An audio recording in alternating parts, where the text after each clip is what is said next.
તો શું એજ્યુકેશન સિસ્ટમની અંદર તમને એવું લાગે કે હા, આ પ્રેક્ટિકલ પોસિબિલિટી છે કે અહીંયા ચેન્જ કરો તો થશે આવનારા દાયકાઓની અંદર?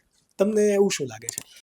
Hello, my audience. This is your host Akash Ukani, and thank you for choosing this particular topic to watch. જો તમે આ પોડકાસ્ટ ક્લિપ માટેનો ફૂલ એપિસોડ જોવા માંગો છો તો તમે અમારી મેઇન યુટ્યુબ ચેનલ સ્કિલ જોગીને સબસ્ક્રાઇબ કરીને તમારી લાઈફ એન્ડ તમારા બિઝનેસમાં વેલ્યુ એડ કરી શકો છો. આવી અવનવી podcast clip every Monday, Wednesday and Friday જોવા માટે જો તમે કદાચ આ અમારી યુટ્યુબ ચેનલ સ્કિલ જોગી ક્લિપ પર નવા છો તો પ્લીઝ અમને સબસ્ક્રાઇબ કરો અને નોટિફિકેશન માટે બેલ આઇકન પ્રેસ કરો. અને જો તમે ઓલરેડી આ બેલ આઇકન પ્રેસ કરીને સબસ્ક્રાઇબ કરી દીધું છે then enjoy the video. બહુ સરસ વાત કરી કે ભારત બદલાશે તો વર્ગખંડમાંથી જ બદલાશે, અને એ યુવાધન જ ભારતની ખરી તાકાત બની શકે એમ છે. કદાચ પૂરો ખ્યાલ નથી આવતો કે આને કેમ સુધારવું, પૂરો ખ્યાલ નથી આવતો કે શિક્ષણ ક્ષેત્રે ભારતે શું કરવું જોઈએ. નવી શિક્ષણ નીતિ આવી છે, માનવ મૂલ્ય વધે એની દિશાના પ્રયાસ થાય છે, પણ મેં કીધું એમ અત્યારે શું કરવું એ તો ઘણા બધા એના રસ્તાઓ હશે. મારા કરતા વિશેષ કદાચ કોઈનું આમાં ફોકસ પડી શકશે. મને આજની સ્કૂલમાં બાળકોની મર્યાદાની ખબર છે, અને ફરી પાછી હેલ્થ મુદ્દો આવશે. આજના બાળકોમાં 3 વસ્તુ ઘટે છે, અને એને કારણે સ્કૂલ બાળકમાંથી એની ક્ષમતા, એનું કૌશલ્ય એ બહાર લાવી શકતી નથી. સ્કૂલ બાળકને જે બનવું જોઈએ એવું બનાવી શકતા નથી. એમાં 3 વસ્તુ ઘટે છે. પહેલી વસ્તુ છે, આજના બાળકોમાં જોઈએ તેવી હેલ્થ નથી, તન મનની તંદુરસ્તી નથી. 2 પીરિયડ પછી બાળક લંઘાય છે, એને ભણવું ગમતું નથી. વિશેષ પડે પણ શિક્ષકોને આપણે પૂછીએ ખબર પડે 2-3 પીરિયડ પછી બાળક બગાસા ખાતું હોય. એની એનર્જી નથી, કારણ કે જોઈએ તેવું હેલ્થ નથી.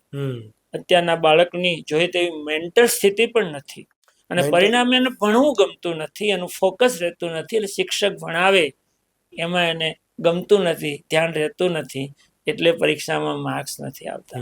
આ સૌથી મોટો પ્રશ્ન હોય તો અત્યારના બાળકોની હેલ્થની પરિસ્થિતિ છે. કદાચ જો હેલ્થ ચેકઅપ થાય તો 50% જેટલા બાળકો તન અથવા મન એ કોઈને કોઈ બીમારીથી પીડાય છે. આને એને સોલ્વ કરવાની જરૂર છે. તો બાળક સ્કૂલમાં તરવરાટ વાળો હોય.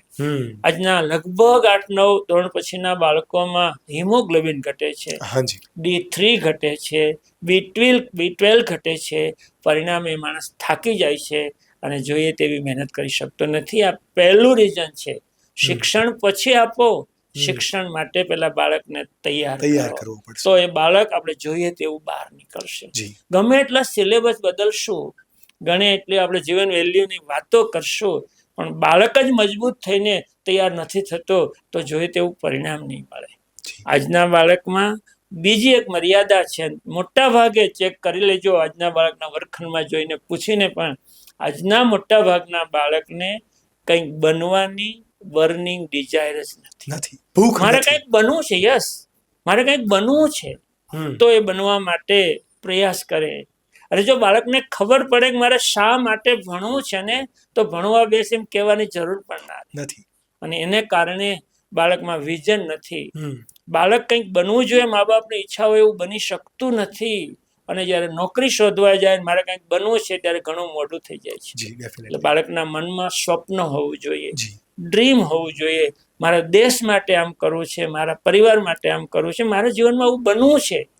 એવું સ્વપ્ન તો સ્કૂલે અને પરિવારે બાળકના મનમાં રેડવું જોઈએ. જેમ જેમ સમજતું થાય, આ એક તકલીફ થઈ છે.